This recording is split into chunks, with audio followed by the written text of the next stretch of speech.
Kiban yo kiban. Ini kan ada baru upload orang enggak? Pertama-tama kiban. Wah, anjuk bilang. Pertama. Nyok pe. Yo, be itu orang tu. Pertama-tama enggak pulang. Mantan PD. Pertama-tama cara untuk mengadakan piring acara yang besar. Pertama-tama potong pohon pisang cincang, lalu dimasukkan ke air pertama, kemudian ambil air panas disiram hingga air ini bisa panas dan pohon pisang bisa melemah. Ya. Kemudian dia ambil piring, digosok ini campak ke sana. Oh, model campak apa ya?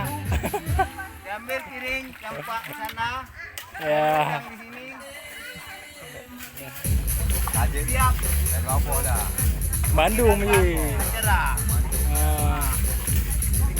Memudahkan acara yang besar. Ya.